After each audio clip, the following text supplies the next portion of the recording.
Today I'm going to be showing you how I make my homemade ketchup, and I've already got some of the stuff ready, so I was going to kind of walk you through how I do it. The first thing I do is I have a crock pot, and what that is in there is just some leftover ketchup that was in the bottle where I made it the last time. I just pour it down in there with it, and you can see I rinsed out the bottle. So I have that in there. Now the first thing you'll need is some tomato sauce. I use the 29 ounce can. Now you can use the you can use a 15 ounce can. It just depends on what you're wanting to make. This is a double batch. I normally just do the 15 ounce, but I had this can, so I said, you know, I'm just gonna go ahead and make a double batch and be done with it. So you put that in there first. Then the next thing you're going to need is 1.5 cups of water. And what I did, this is water, but what I did is I rinsed out my ketchup container with it, and this is the measurements for just the water. So I pour that in. Okay, then you also need the same amount of apple cider vinegar, and this is apple cider vinegar with the mother. Go ahead and pour it in. You need 1.5 cups of sugar, but now I use organic coconut sugar just because I have it and I need to use it up, and it works great for this, but it's kind of up to you what you use. I use that. Okay, I told you wrong on the measurements for the sugar. The sugar is 1 1/4 of a cup, and like I said, I use organic coconut sugar. The apple cider vinegar is also 1 1/4 cup of apple cider vinegar with the mother, and of course the one 15 ounce can of tomato sauce. The next things I'm going to add in are I'm going to add in 5 teaspoons of Himalayan pink Himalayan sea salt. Now you can modify this recipe to fit you. I have modified it for me.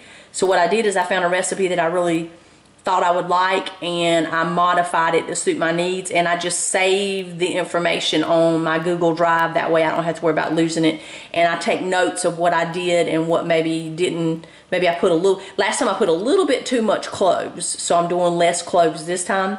But anyway, 5 teaspoons of, and I'm trying to look at my recipe, 5 teaspoons of the pink Himalayan sea salt, 1 teaspoon of onion powder, half a teaspoon of garlic powder, half a teaspoon of mustard powder, and 1/8 of a teaspoon of cloves.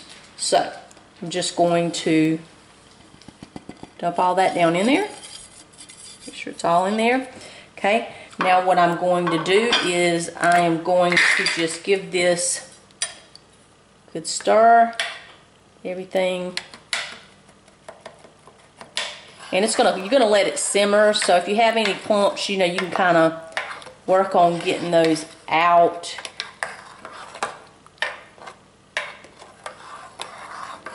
And this is made with apple cider vinegar, and I have found that the things that I make with apple cider vinegar, I don't usually have to worry about them spoiling.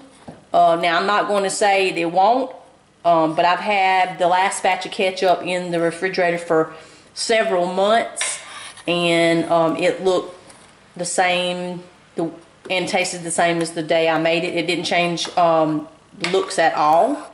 So that's kind of up to you. I'll let you be the judge of that. But like I said, apple cider vinegar preserves things. And if you know anything about like doing peppers and things, you can put peppers and stuff in apple cider vinegar and keep it for a year. So, alright, so what I'm going to do now is I'm going to put this on high, and I'm going to let it cook for about about an hour on high. Now, if you're doing this on the stove, I would probably bring it to a boil for about 20 minutes and then turn it down on low. But since I'm doing this in the crock pot, and I'm just trying to get a little bit of lumps, what I'll do is, like I said, put it on high, let it cook for about an hour, and then I will turn it on low. And it's gonna change color some. Now, it's not gonna be a red like a ketchup you buy in the store. It does have a darker look to it, and maybe it's the cloves, and I'll see if I need to adjust the cloves anymore, because it had a little bit too much of a clove taste. Even though I liked it, it had more of a steak sauce taste, and my daughter liked it and I liked it, but I want to try to get it where it's really more just like ketchup. So I did go decrease the amount of cloves just a little bit. But anyway, I'm gonna put this on high and I'll bring you back in an hour. Okay, I've had the ketchup cooking on high for about 1 hour, and you can see that it's really hot now, and everything's blended together. I don't see any chunks or anything. So now what I'm going to do is I'm going to just turn it on low and let it cook. I let mine cook. Stupid thing. No. So what I'll do now is I'm going to just let it cook on low. I'm going to go ahead and turn it to low, and I'll let it. I'll let mine cook for several hours, and I'll let you know how long it takes to get it where I need, where I feel like I want it to be. I'll bring you back when it's ready. Okay, this has been cooking on low for about 12 hours, 12 and a half hours.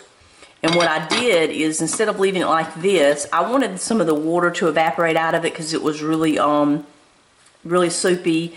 And the water just gives it time to cook together more before you're ready to put it up. So, because if you leave it thick without the water, then it's too thick to really cook. It'll start burning immediately. So the water allows it to cook a good bit before it's actually ready. And what I do is I put the lid on like this so that the steam can come out. And I don't know if you can see or not, but the water was about up to, I mean the ketchup sauce was about up to here. So it's gone down a good inch. And it has changed in the color, as you can see. The texture now is thicker, and this is still really hot. So as it cools, it will get even thicker. Now typically it's probably best to do this during the day so that you can stir it periodically. I did it at night, so I wasn't able to stir it, and it kind of stuck around the edges here, but down in the bottom it didn't stick any. So you just be careful when you're running this around that you're not getting off the really, really clumpy dark stuff that's around the edge. But so it you can see that it has changed colors. It's probably more of a cross between ketchup and steak sauce, I would think, with tasting it. So I may need to try to do some modifications to make it where it's more like ketchup. But I would say at this point it probably has more of a steak sauce. And the last one did too, but I thought it was because I maybe put too much cloves. This one I put less cloves, and it still kind of tastes the same. It's good though. We loved it. We used every bit of it. But I just want to try to find a balance so that it's more of a ketchup recipe. But this is going to work for us. We'll use this. What I'm going to do is I'm going to put the lid on this, turn it off, and I'm just going to let it sit and cool on its own. And I'm going to let it cool completely before I put it in my ketchup bottle. Alright, I'll bring you back. Okay, I'm back. The sauce of the ketchup has sat for the entire day, just sitting and cooling, and that was just because I had to go to work, so I let it just cool while I was gone, and it was nice and cool when I came home. And you can see it's thickened up nicely, and I'm right-handed, so, but see, it's thick. I mean, it'll squeeze out and it'll pour, but it's thick. It's not runny, so it is the consistency that I want it to be. Again, I will say that it has more of a steak sauce taste rather than a ketchup. So I think I'm just going to use this as steak sauce. I am going to put it in this ketchup bottle and I'm going to label it. And I probably will use it as my ketchup. Now my husband doesn't use it, but I'll use it as my ketchup and the children's ketchup until I have time to make an actual different ketchup recipe and find one that I feel like is more of a ketchup rather than a steak sauce. And this is the second time I've made this, and like I said, the children love it, I love it, but it does have more of a steak sauce taste. Alright, so what I do is, alright, I just pour it in.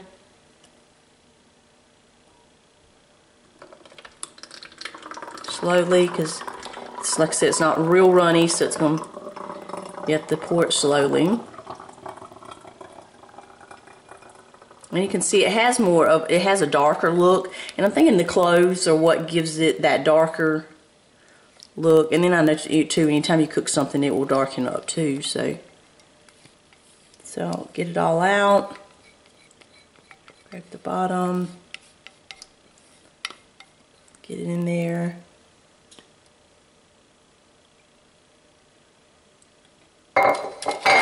And kind of push down to get it all down in the funnel. Tap, tap, tap, tap.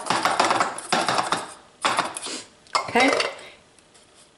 That's on the inside. And then as you can see, and I've used this bottle a bunch, so the bottle looks kind of funny, but as you can see, this is 44 ounces, and I am up to here on the bottle. So if I back it up, I'm up to here. So I'm just a couple inches from, probably 3 or 4 inches from the top, but the whole way there. So I would say this is probably at least 38 ounces of ketchup or steak sauce, whichever one you want to use it for.